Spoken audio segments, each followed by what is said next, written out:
This channel does not promote any violent, harmful, or illegal activities. All content provided by this channel is meant for an educational purpose only. উত্তরবঙ্গে প্রাকৃতিক বিপর্যয়ের মধ্যে কলকাতায় carnival নিয়ে তীব্র কটাক্ষ করলেন বিজেপির রাজ্য সভাপতি এবং সাংসদ শ্রমিক ভট্টাচার্য। আজ সন্ধ্যায় ডুমুরজলা এলাকায় দলের বিজয় সম্মেলন উপলক্ষে একটি অনুষ্ঠানে এসে তিনি বলেন, এই সরকারের কাছে কোনো মানবিক মুখ প্রত্যাশা করা উচিত নয়।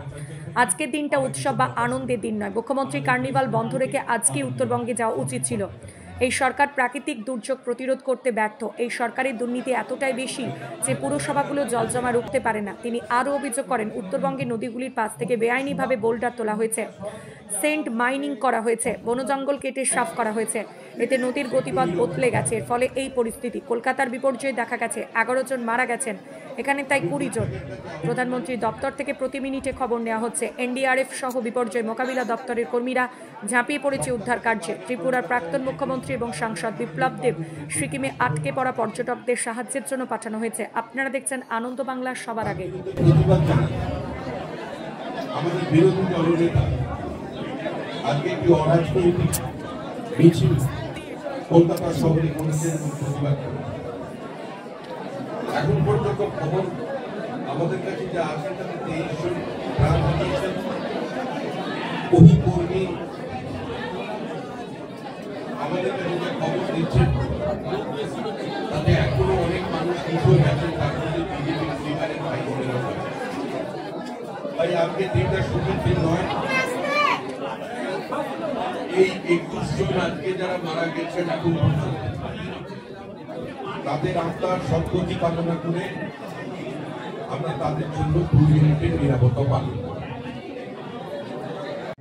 এই সরকারের কাছে কোনো মানবিক মুখ প্রত্যাশা করা মূর্খামি।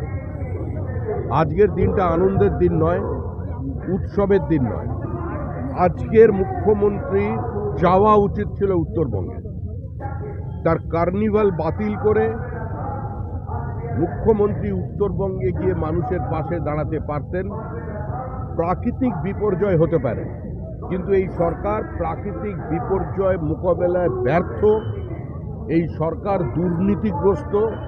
তাদের দুর্নীতির এমন চরম পর্যায়ে পৌঁছেছে যে বিভিন্ন মিউনিসিপ্যালিটিতে জল নিকাশি পর্যন্ত ব্যবস্থা সেটা মেনটেন পর্যন্ত এরা করতে পারে। সুতরাং আজকে অন্যের ওপর দোষ চাপিয়ে লাভ নেই। এই সরকার যতদিন থাকবে পশ্চিমবঙ্গের মানুষের এটাই দুর্ভোগ হবে। 11 জন মানুষ কলকাতায় প্রাণ হারালো। আমফান থেকে তারা কোনো শিক্ষা অতীতে নেয়নি, সেটা কলকাতায় বোঝা গেল। আজকে মৃতের সংখ্যা 21 ছাড়িয়ে গেছে, বহু মানুষ নিখোঁজ আছে। আমাদের বিজেপি পরিবারও একটি ভেসে গেছে সম্পূর্ণ। এই পরিস্থিতির মধ্যে আমরা আছি।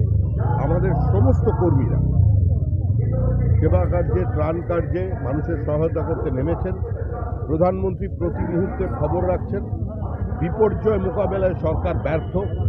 সরকারের এই মুহূর্তে পশ্চিমবঙ্গের বিপর্যয় মোকাবেলা করছে ন্যাশনাল ডিজাস্টার ম্যানেজমেন্ট ফোর্স, ইন্ডিয়ার তারা কাজ করছে কয়েকটা টিম। স্বরাষ্ট্রমন্ত্রী টুইট করে জানিয়েছেন আরও ফোর্স রেডি আছে, সর্বপ্রকার সহযোগিতা করা হচ্ছে। পশ্চিমবঙ্গের বেশ কিছু ট্যুরিস্ট সিকিমে আটকে পড়েছেন, তারা যাতে ঠিকঠাক ফিরতে পারে তার জন্য ত্রিপুরার প্রাক্তন মুখ্যমন্ত্রী বিপ্লব দেব সাংসদ, তিনি নিরন্তর সম্পর্ক রেখে চলেছেন সিকিম সরকারের সঙ্গে, এবং সিকিম সরকার আমাদের আশ্বস্ত করেছেন একটাই রাস্তা খোলা আছে, তারা নিরাপদে পশ্চিমবঙ্গবাসীকে ফিরিয়ে দেবে। এই পরিস্থিতিতে দাঁড়িয়ে চলছে। আমি নিজে কাল সকালবেলা আমি যাচ্ছি উত্তরবঙ্গে। আমাদের উত্তরবঙ্গের মানুষ আশীর্বাদ করেছিল। এই সরকার উত্তরবঙ্গের মানুষের সঙ্গে প্রতারণা করেছে, বিশ্বাসঘাতকতা করেছে।